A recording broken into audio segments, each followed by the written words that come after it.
چوتھا پردہ آپ نے بڑی ڈیٹیل کے ساتھ اس باب کو باندھا ہے کشف المحجوب میں، وہ ہے نجاست سے پاک ہونا۔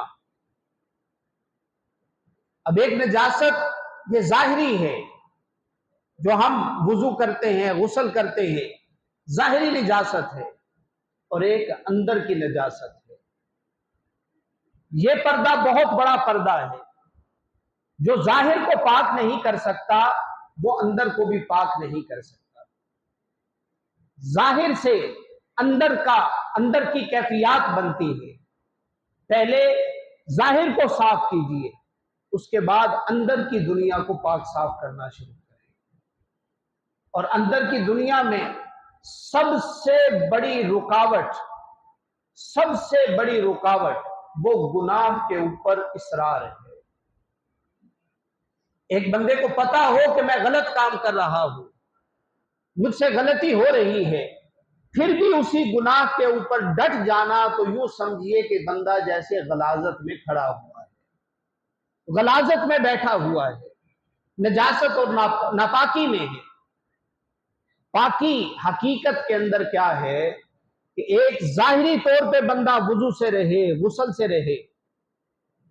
آپ دیکھتے ہوں گے کہ اگر حاجت غسل ہو جائے، جب تک غسل نہ کیا جائے تو طبیعت کتنی مدمحل ہوتی ہے، کتنی طبیعت پریشان ہوتی ہے۔ ایسے لگتا ہے کہ جیسے میں کسی گندگی کے ڈھیر کے اوپر کھڑا ہوں، اور جیسے ہی انسان غسل کر کے پاک صاف ہوتا ہے، ایسے جیسے پھول بالکل تر و تازہ ہو جاتا ہے۔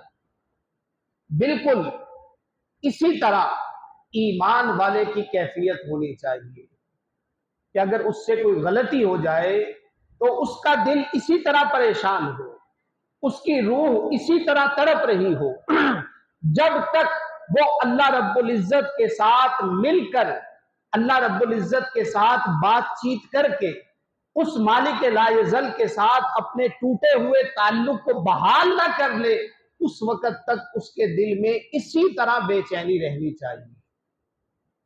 جس طرح ہم ظاہری نجاست کو دیکھ کر پریشان ہوتے ہیں، بعینہ ہی اسی طرح، بالکل اسی طرح دل کو مضمحل ہونا چاہیے، پریشان ہونا چاہیے اگر کہیں کوئی غلطی ہو جائے، کوئی گناہ سرزد ہو جائے تو دل اسی طرح پریشان ہو، روح ایسے ہی تڑپ رہی ہو، پھر سمجھیے کہ اللہ کی عطائیں آ رہی ہیں، اللہ کی مدد اور نصرت آپ کے شامل حال ہو رہی ہے۔